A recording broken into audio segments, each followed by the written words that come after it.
Well,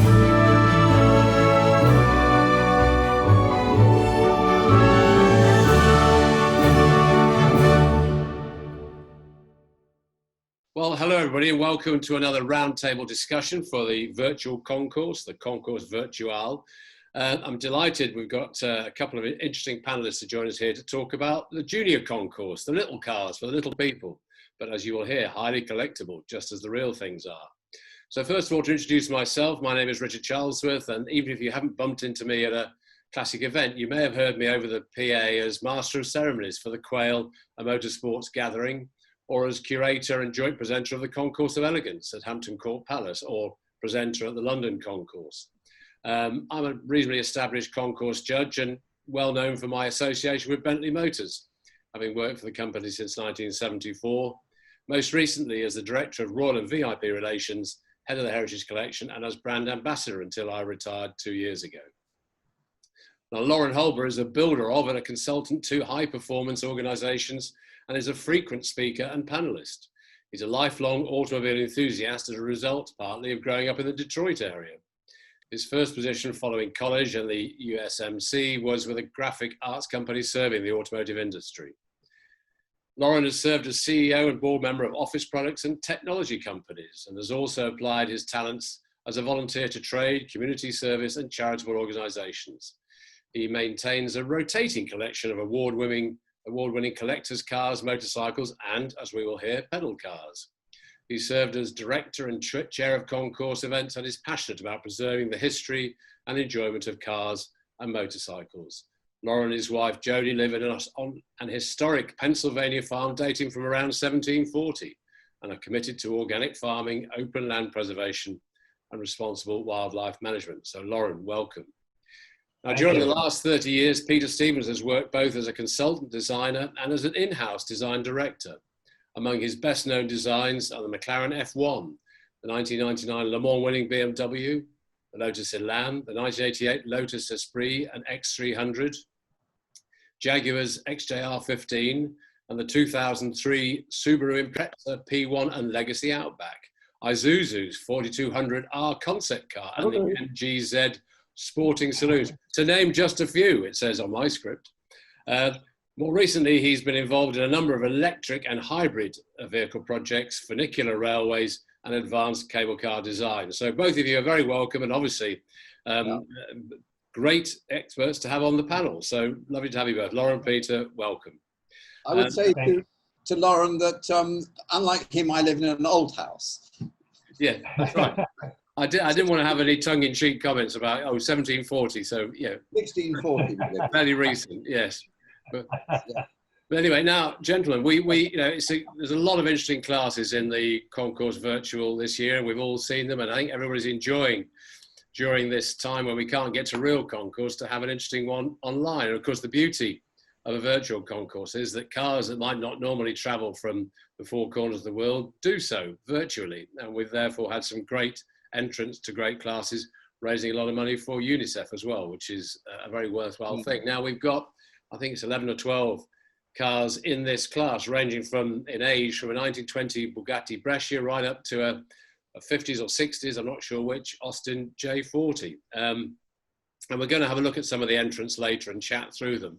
But just to try and get our heads around this well, I was going to say obsession, and maybe it is to some people, but this hobby of collecting. Lauren, come to you first. You know, who were the major manufacturers of these junior cars, and why did some manufacturers get involved? Well, Richard, even though the first car we have is a 1920, pedal cars actually began in the 1890s. Yeah. Not long after Carl Benz motor wagon. They became patterns for toys for what were at that time wealthy children. And after the 1900s, the hobby became very, very popular among the rich and wealthy. And the major manufacturers in the US were companies known as Garton Toy Company, which was the first in the United States, American National, AMF, Binghamton, Gendron, Murray, Ohio, which branded the Steelcraft brand on their toys. But it was a worldwide phenomenon. Excelsior in the Netherlands, Lines in England. In fact, in 1932, Lines presented Princess Elizabeth, now your queen, with a mini Rolls Royce that she enjoyed and played with as a child. There was Giordini in Italy, Citroën in 1925 in France as a way to promote their brand. So the cars initially were made for royalty. They were quite expensive at the time. In fact, if you were, convert the prices then to today, it would convert to about $2,000 or $3,000 per car. So the earliest cars were quite expensive, and it wasn't until after World War II that the manufacturing was modernized and mass production allowed these to become toys for most children at large.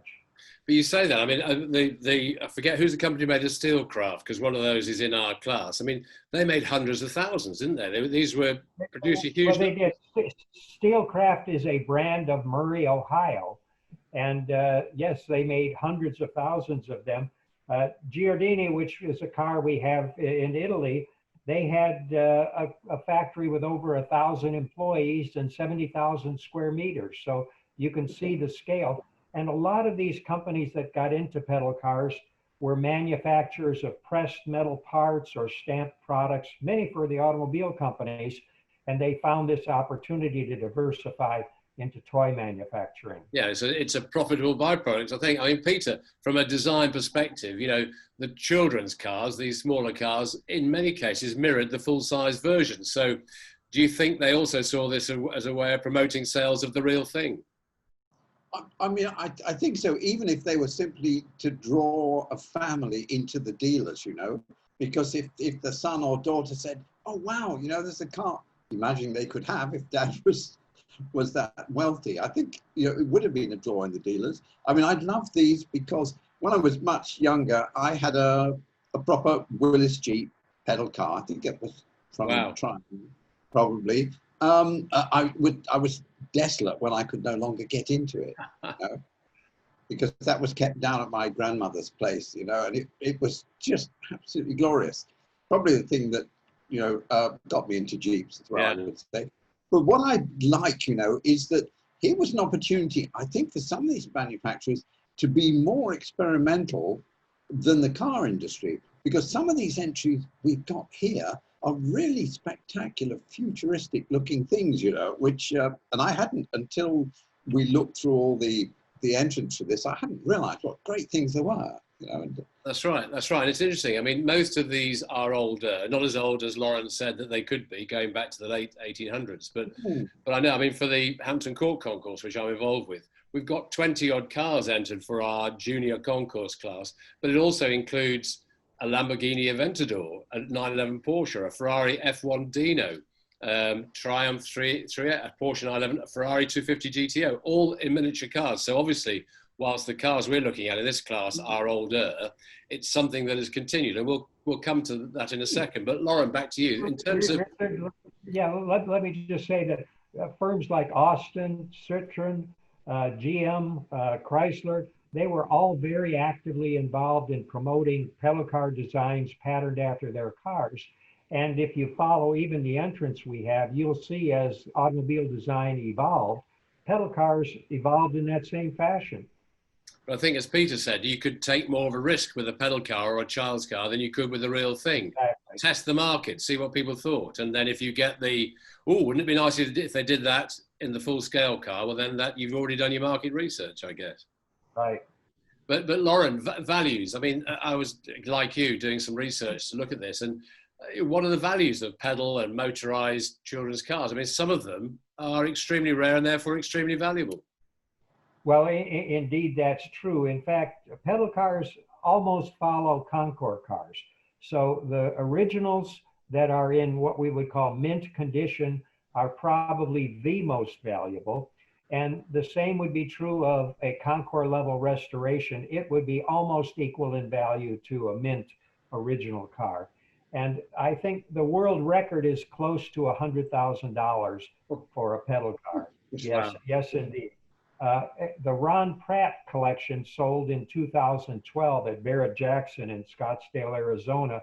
And there were many cars that sold $10,000, $20,000. You may have seen, Peter, you may have seen as well, RM Sotheby's recently had a very successful pedal car auction, and the majority of the cars in that collection sold between $2,000 and $10,000. So today, if one were interested in a nicely restored pedal car, kind of the threshold pricing would be about $2,000. And the extremely rare ones, if you look at that exhibit behind me, which is from the American Wheels exhibit in Allentown, Pennsylvania, there are a couple cars there that exceed $10,000 in value because of their rarity and because of their design and condition. Yeah, amazing. Well, Peter, we've touched on this, but as I said, you know, for Hampton Court, we've got more modern cars, and you know, whilst most of the ones in our class are vintage, modern manufacturers seem to have seen this as an opportunity as well. I mean, I'm thinking in particular Bugatti. You know, for their 110th anniversary, they did a rerun of a Bugatti children's car, and I think that was a limited series, and they were sold new for a huge price. There was a waiting list, and I would imagine they're changing hands for more second hand. It's interesting that the way those prices are, I mean, to most children, they're as unreachable now as they were originally. You know, they've always stayed, I mean, they've always been, in truth, a rich person, rich family's toy, haven't they? Yeah. I know the little Jeep wasn't, you know. I mean, it was not cheap. I think my grandparents bought for me, but it was, you know, obviously it was achievable then. And some of the things which are awful that you can get cheaply now, you know, wretched plastic blow moldings and stuff, are quite depressingly awful, actually. I know, but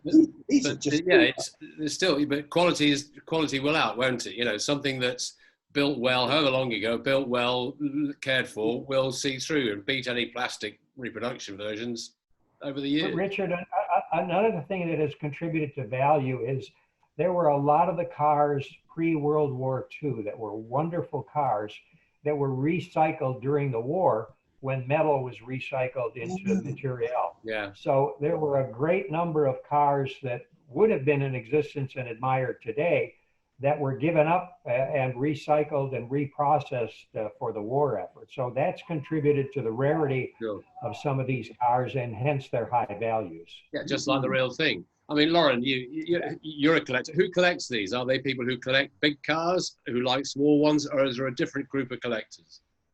Well, yeah, you know, I have about 30 cars in my collection, and I've been a collector for about 25 years. And I actually started collecting because my carriage house and off-property storage were full with full-size cars. So I thought, oh, wow, what a way to continue my collecting obsession by getting into smaller cars. And I found myself collecting a lot of those, and I absolutely love them.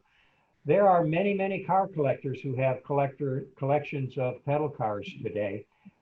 Most of the collectors of cars tend to be the pedal car collectors as well, but the operating cars, the midget cars, are kind of a separate group. But there are clubs for each. Many of the Concours events here in the United States have pedal car classes that are very well attended. There are clubs, there are Facebook groups, etc.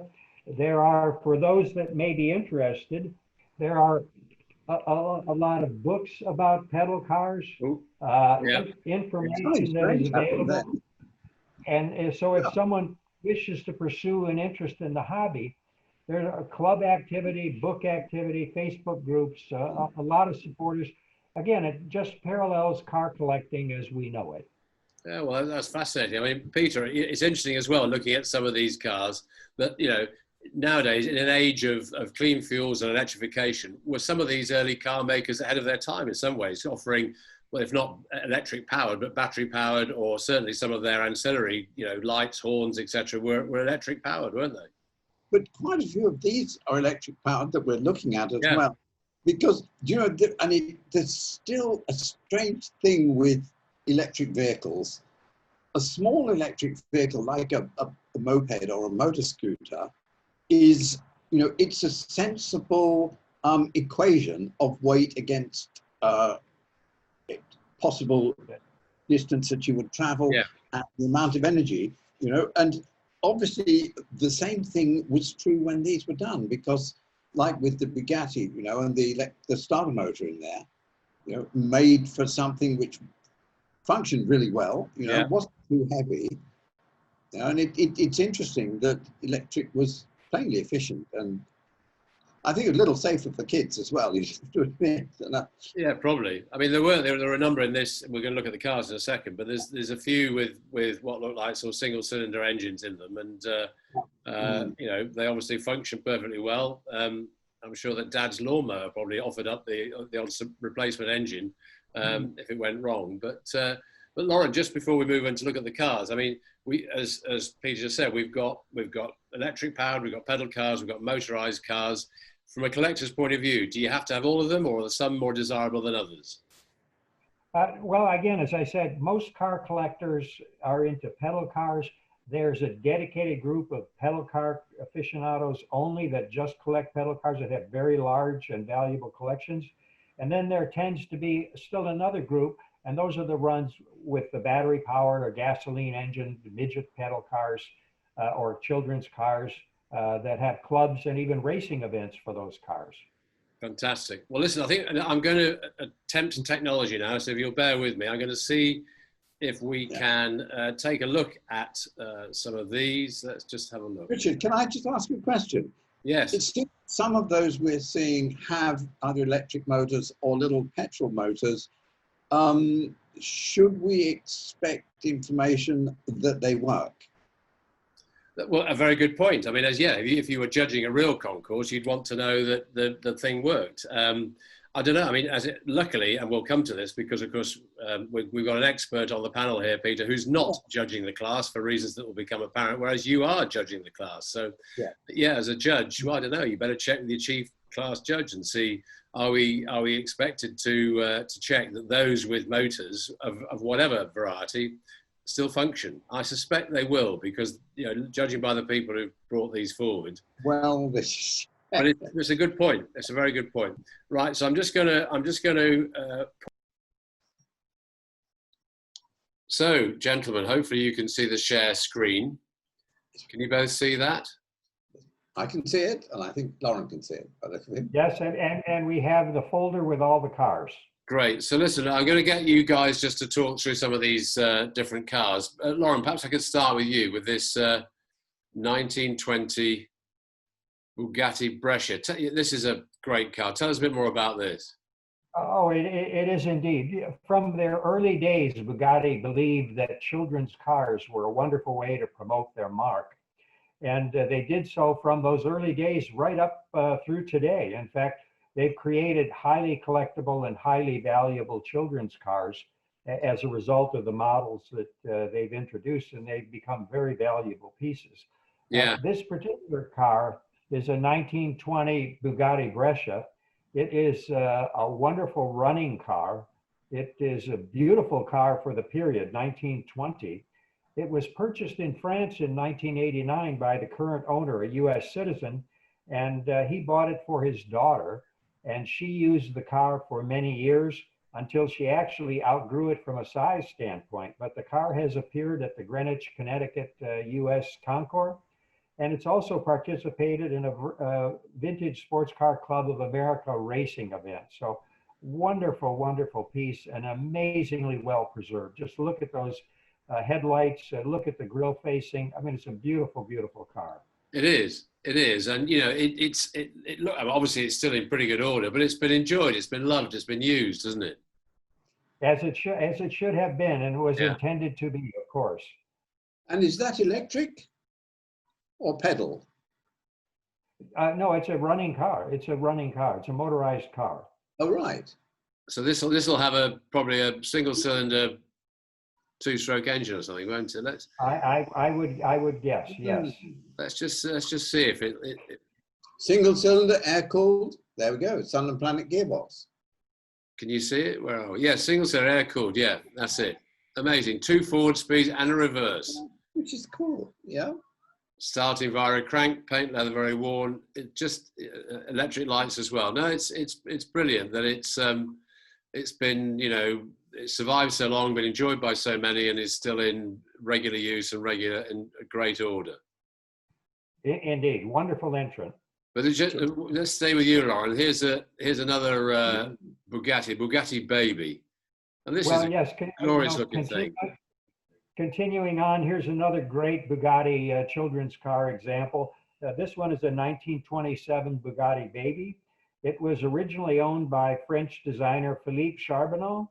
He played with it and used it as a child and then passed it on to his children. As I said, it's another running car. And look at the condition of that car. Again, a car that's been enjoyed but well preserved. It's now owned by an official Bugatti test driver, and he is absolutely delighted and pleased to have ownership of that historical car. Beautiful, Well, beautiful.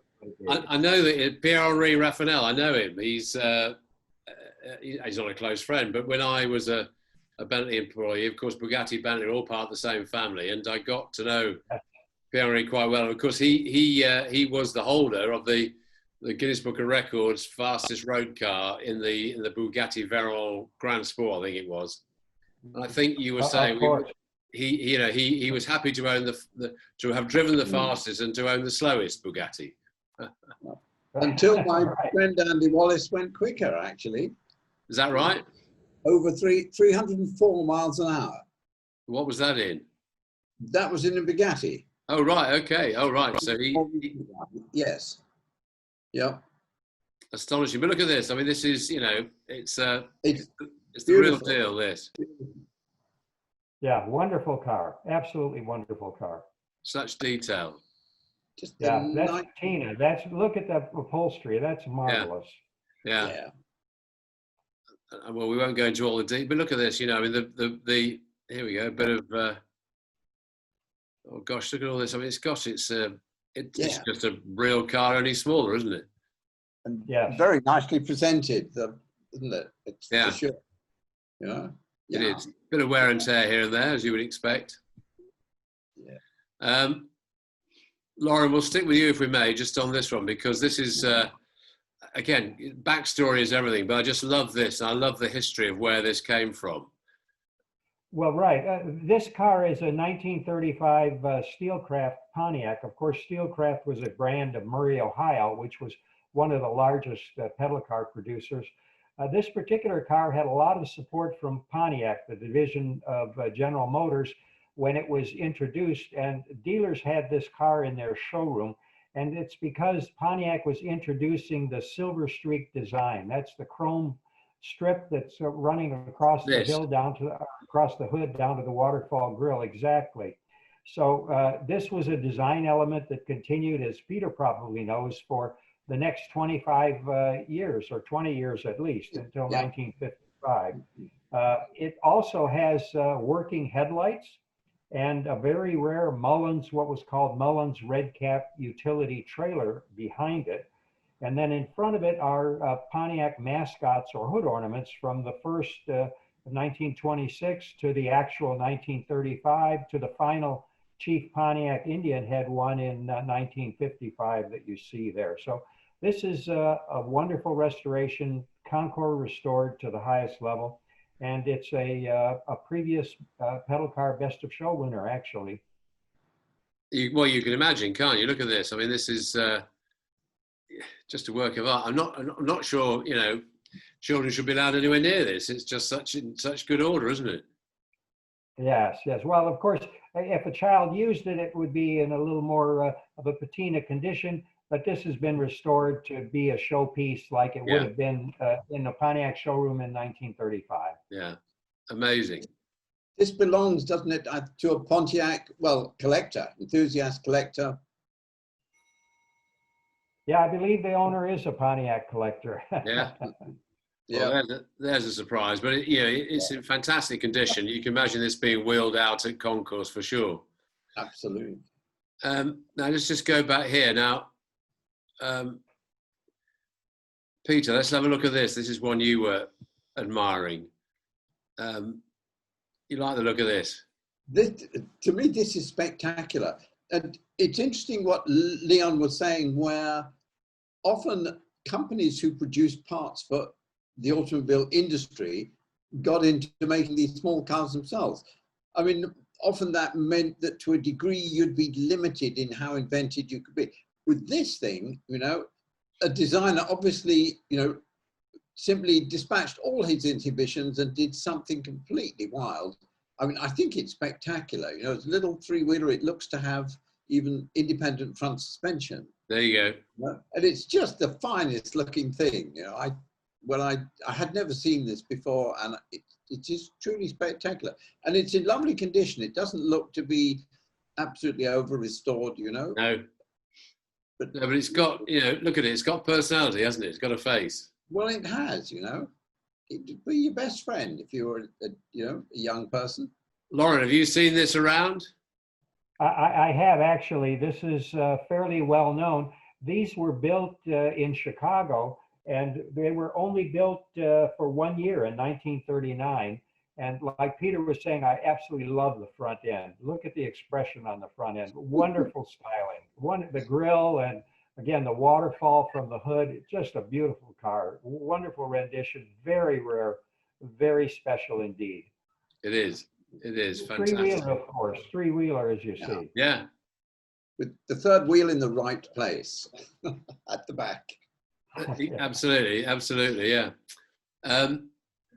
Lauren, this was one you were telling us about. I love this. I mean, this is just like, it's almost like a cartoon character. This car, isn't it? Oh yeah, can't you picture driving this? It's just sensational. Austin, like other marques, was very active in promoting children's cars to promote their marque. This is a 1949 Austin Pathfinder, and it was modeled after the 7 twin cam racing car of the 1930s. Just a wonderful style, wonderful look. And it was made for 1 year only, 1949 to 1950. Appears to be in wonderful condition. Beautiful, beautiful design. You have to admire those racers of the 30s. They were very streamlined. Look at that exhaust coming out. You know, wonderful car. Yeah, no, as you say, but on a model car, to see this degree of detail is fantastic. Look at that. Indeed. Banjo steering wheel, wonderful gauges. Yeah. Lauren, did they make many of these just in that 1 year?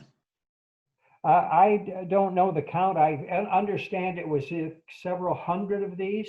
And typically, I would guess that since this was made in the post-war, there are probably a good number of survivors, unlike the pre-war cars that were recycled into war material. But I honestly don't know the number. But this one is a wonderful specimen, just a beautiful car. It is. Mm-hmm. It is. Let's look at now again, Peter. This was one you were talking about. This I just love this one, and well, we'll come back to the ownership of this in a minute. But this is just the archetypal. Well, it's to me it's perfect, but especially for 1949. That's a modern car because it doesn't have the separate fender look, you know, which quite a few manufacturers in America were still making cars with that look as if the fenders were slightly separate, you know. Yeah. So this was as modern as cars went in 49 for sure. Look at that. This design was actually patterned after a 1949 Buick. And as Peter says, at that time, they were integrated fenders without fender welting, a more streamlined look. The post-war look was following airplanes and then jet planes, and certainly a streamlined style, which is an excellent representation here of this Murray Torpedo. I mean, it's interesting. When I look at it, I'm thinking a full-size one as a kind of two-seat roadster would be a really smooth machine, wouldn't it? Indeed. Yeah, wonderful design. Look at the face on that. It's amazing. Wonderful, beautiful design. It is a big smiling face. And I love the wheels as well, the white wall wheels and that sort of fine line, coach line around the wheels. I think a child who was given this, you know, as a present would feel, you know, that they were, you know, almost something from the future, you know, because the majority of cars didn't look like that. Only the newest ones had that look, you know, so boy, it would have been fun. There you go. There's neat inside as well. There's the works. Temple. If you're a child, you just want to jump in and go, wouldn't you? You would. Well, there you go. Let's look at what have we got now. Love the colour too. It's really rich, that red. Now, here you go. They're all great, but this is one of our favourites, Pete. Well, this is, yeah, an Italian made car. I mean, a company, I think that Lauren can correct me, but they had a huge staff making these things. They would have made them in real, hundreds, even. It's Yes, like a rocket. This factory is in Italy, and they have over 1,000 employees, or had, and a facility that was 70,000 square meters, all dedicated to children's cars. So a large operation in Italy, and you can see the flair of Italian style here. I love the look as well. There's also a touch of Norman Bel Geddes, the American, really, I suppose you'd say, futurist designer. And yeah, interestingly enough, there is an American sculptor these days, a chap called Baron Margot, and he makes driving full-size vehicles very much in the style of this, and it's a style which I just love. This for me is everything exciting that a child's car can be, or a grown-up's car, Love it. I have a full-size one of those. This car was made in Italy, and the owner is still an Italian citizen. It's owned by an Italian. Wow. Yeah, the owner is a bit of a well-known and very discerning car collector. So the fact that this is part of his collection is a tribute to the desirability of the car. But of course, it's three-wheel layouts the other way around, Peter, to the one we were looking at earlier. Which is the slightly scary way, but then it suits this style. It just suits the design. Don't you love the fact that it's obviously so original? It's wonderfully patinated. It's a little car that's been used a lot and loved, and thank goodness it's survived to today and in such great condition. It's got that patina, because patina can easily slip into wretchedness, Yeah. And there's a difference between patina and old-fashioned rust. Yeah. This just has that absolute right quality of patina. Yeah, definitely. Perfect. No, it is, and this is going to be a contender for the class, that's for sure. If we look at this one, now look at this. This is a proper used little child's car, isn't it? Now this interested me a lot, because in fact, quarter midgets were race cars as well. They would be between the main races on the little quarter-mile dirt ovals, particularly in the Midwest of America. Oh, yeah. And kids would race these things, probably with the objective, if you researched it, you might easily find people started out in these, and then they moved to the half midgets, and then the midgets, and then what were called the big cars. And that was the path that took you to Indianapolis, And that's the route that many kids took, And this just looks like the real thing. This has also got that degree of patination, It's fascinatingly interesting. Someone's given a little polish there, but it's definitely been given a bit of attention there, hasn't it? And there you go. This is in proper used form, it's a functioning machine, isn't it? Absolute. And it's got a motor. It's got a little petrol motor in it as well. Yeah, I have to try and find, because I think there's a picture of the motor. One of the late photographs. There you go. Yeah. Probably it's at a Briggs and Stratton or something like that. It's of that size, isn't it? I would think, yeah. And it's even got, you can see on the right side, it's got a little contracting band brake as well. Here. Yeah, and that'll be, and you can see the linkage that goes to it. That's like what was called a Rocky Mountain brake that you could have for a Model T, which was an external contracting brake on the outside of a drum. It's quite effective, and it made the T slow a little quicker than normal. But in this thing, that's really neat. So all the stuff's there for a little race car. It is. It's brilliant. And let's just, where are we? One more, I think. Let's just look at, now, Lauren, this is one of my favorites as well. Yeah, I just marvel at this, Richard. This is a bus that was built by Bernard King for Lord Montagu.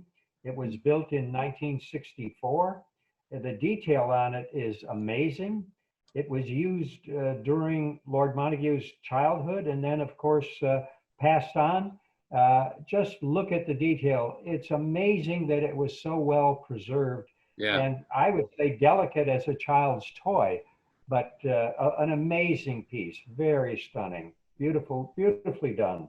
It is. It is. And as you say, it's fortunate it survived. Obviously, this is the current Lord Montagu. I think this was probably a well cared for toy, or it's enjoyed some restoration, but it's in great condition and such, you say, such detail. It certainly is. It certainly is. Love the color. Look at those wheels, and look at the front grille and the driver's position. I mean, it's an amazing replica.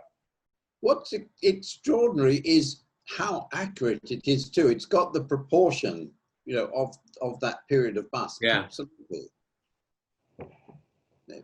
I mean, it's a delight. It is. It would be a delight as a model.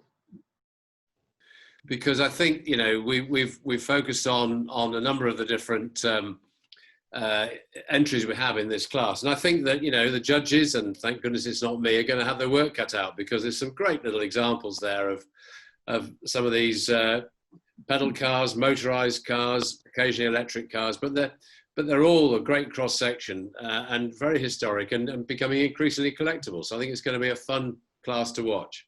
In fact, one of those people with that problem is going to be me, because I'm one of the judges. And I would have to say, I hadn't expected, not that I hadn't expected much, I hadn't expected such a wide variety, such fascinating vehicles, and the fact that, we've had Lauren here, who's, infinitely more than an expert than I am, but it's just a delight. And I hope this is a discovery that a lot of other people viewing this will think, whoa, let's have a look in the back of the barn or the shed or up in the loft, we might have something, like this. Yeah, there's some amazing, as we said earlier in our discussion, there's some amazing cars out there, pedal cars and some of these small running cars, race cars, quarter midget cars. It's just absolutely fantastic what's out there. And I hope those that are viewers might turn to books and Facebook and Google searches and just see the diversity that's out there, because there's some wonderful, wonderful collectibles. Well, absolutely. Thank you both. It's going to be interesting because, of course, you and your fellow judges, Peter, have to pick a winner and a runner-up for the class. But then there's also the public vote, as with every other class in the Concours Virtual.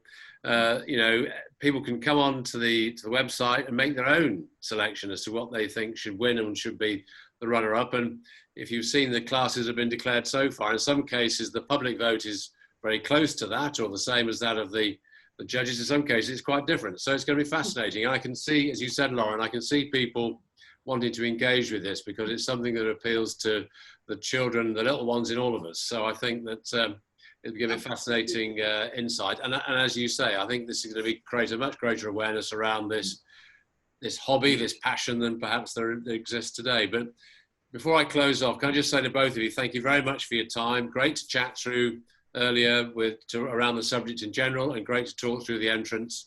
It's been a fun experience for me, and I hope it has for you. So thank you very much for your support for the Concours Virtual. Richard, can I ask people that they look to the top right of the screen and they see that this class is in aid of UNICEF, which is so appropriate because, UNICEF is something that looks after underprivileged, starving children, and it's just a great thing to be part of. Well, you're right. And of course, important message, Peter and Richard. I hope everyone will do that. No, you're right, and it's a very good organisation to support at the best of times, but right now more important than ever. So, thank you very much. Point well made. That's what we're here for. Is for that reason. So, thank you for your support, guys. I'm going to stop recording now and say thanks a lot.